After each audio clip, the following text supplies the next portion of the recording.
আপা আপা এদিকে আপা আপা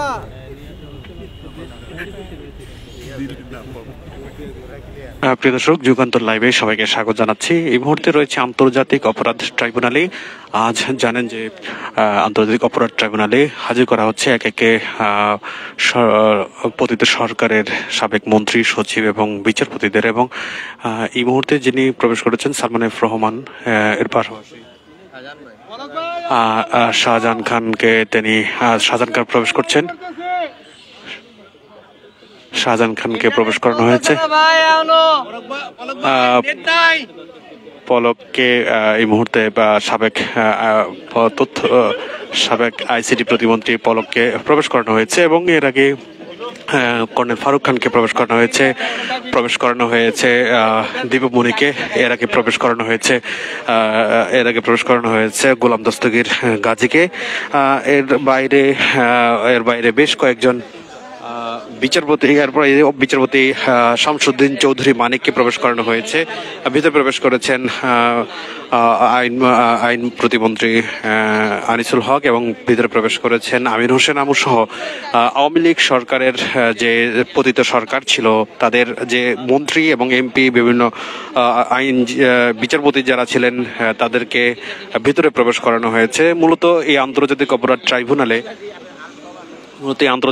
ট্রাইব্যুনালে যেহেতু বিচার কার্যক্রম শুরু হয়েছে, 2024-এ যে গণ অভ্যুত্থান হয়েছিল, সেই গণ অভ্যুত্থানে যে সকল ছাত্র জনতাকে পুলিশ কর্তৃক যে হত্যা করা হয়েছে এবং দলীয়ভাবে যে সিদ্ধান্ত হয়েছিল সেই আন্দোলন দমন করানোর, তার অভিযোগে মূলত সাবেক সরকারের বেশ উচ্চপদস্থ নেতারা রয়েছেন এবং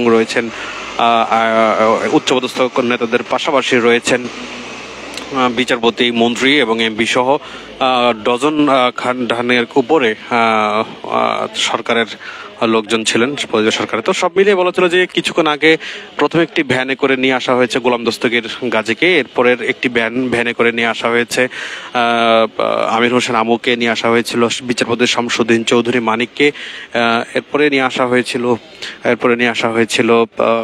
অ্যাডভোকেট কামরুল ইসলামকে, নিয়ে আসা হয়েছিল সাবেক বিমান ও পর্যটন মন্ত্রী বাণিজ্য মন্ত্রী কর্নেল ফারুককে, এবং নিয়ে আসা হয়েছিল অ্যাডভোকেট কামরুল সহ। এরপরে আরেকটি পুলিশ ভ্যানে করে নিয়ে আসা হয়েছিল ডক্টর দীপমণিকে। এরপরে আরেকটি পুলিশ ভ্যানে করে নিয়ে আসা হয়েছে সাবেক সালমান এফ রহমান, নিয়ে আসা হয়েছে আইসিটি প্রতিমন্ত্রী জুনায়েদ পলককে এবং শাহজাহান খানকে মূলত নিয়ে আসা হয়েছে। সব মিলে বলা চলে আজকে যাদেরকে নিয়ে আসা হয়েছে, এর আগেও গত মাসে তাদেরকে নিয়ে আসা হয়েছিল, আজকে দ্বিতীয়বারের মতো তাদেরকে এই আদালতে হাজির করা হয়েছে। তো এই আন্তর্জাতিক অপরাধ ট্রাইব্যুনালে এই যে ট্রাইব্যুনালটি, এটি মূলত 2010 সালে গঠন করেছিল আওয়ামী লীগ সরকার। সেই ট্রাইব্যুনালই মূলত জামাত ইসলামী সহ বিএনপির শীর্ষ কয়েকজন নেতার মূলত এখানে বিচার কার্যক্রম সম্পন্ন হয়েছিল। সেই বিচারে তাদেরকে ফাঁসির আদেশ দেওয়া হয়।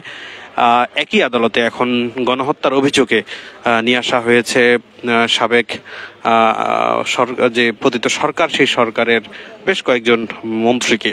গণহত্যার যে অভিযোগ হয়েছে, সেই গণহত্যার অভিযোগে তাদের দণ্ডিত হতে পারে এবং বিচার কার্যক্রম যদি স্বচ্ছতার সঙ্গে এগিয়ে যায়, হয়তো তাদের যাবজ্জীবন কিংবা কারো ফাঁসি কিংবা বিভিন্ন মেয়েদের সাজা হওয়ার সম্ভাবনা রয়েছে।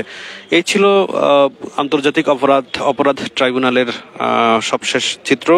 যে যেখানে থাকুন, যুগান্তরের সঙ্গেই থাকুন।